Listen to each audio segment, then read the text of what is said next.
বন্ধুরা, বৃষ্টির সন্ধ্যা মানেই গরম গরম চা আর একটু মুড়ি মাখা, সাথে চপ বা সিঙ্গারা।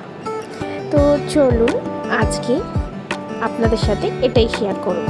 তো আমি আজকে মুড়ি মাখতে নিয়ে নিয়েছি মুড়ি, নুন, গোলমরিচ, ম্যাগি মশলা, ঝুরি ভাজা, বাদাম, টমেটো, কাঁচা লঙ্কা, শসা আর হচ্ছে পাপড়ি আর সর্ষের তেল।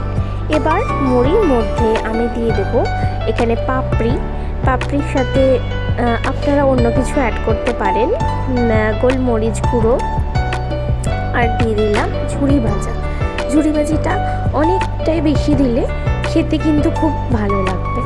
দিয়ে দিলাম বাদাম। এবার দেব শসা কুচি। তো এই শসাটাকে আপনারা একদম ঝিরিঝিরি করেও কাটতে পারেন, যে যেরকম খাবেন সে সেরকমভাবে দেবেন। এবার দিলাম টমেটো কুচি। এবার দিয়ে দেবো কাঁচা লঙ্কা কুচি। আমি যেহেতু ঝাল খেতে খুবই ভালোবাসি, তাই জন্য লঙ্কাটা একটু বেশি দিয়েছি। এবারে দিয়ে দেবো ম্যাগি মশলা, স্বাদ মতো নুন আর অল্প একটু সর্ষের তেল। সর্ষের তেলটা বেশি দিলে নানান রকম পেটের সমস্যা হওয়ার ব্যাপার থাকে, তো আমি সর্ষের তেলটা খুব সামান্য পরিমাণেই দিয়েছি। তো আমি কিন্তু এর মধ্যে কোনো পেঁয়াজ বা রসুন কিছু অ্যাড করিনি, একদম সিম্পলভাবে মুড়িটা মাখছি। দারুণ হয়েছে খেতে। আপনারা ঠিক এইভাবে মেখে খেয়ে দেখবেন। আপনারা কমেন্টে কিন্তু জানাবেন কেমন লাগলো। তো আমার কিন্তু দারুণ লেগেছে।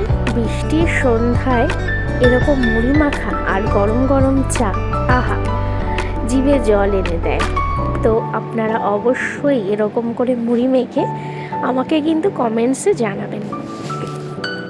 ভালো লাগলে প্লিজ লাইক, কমেন্ট আর প্লিজ সাবস্ক্রাইব করে দেবেন। Thank you.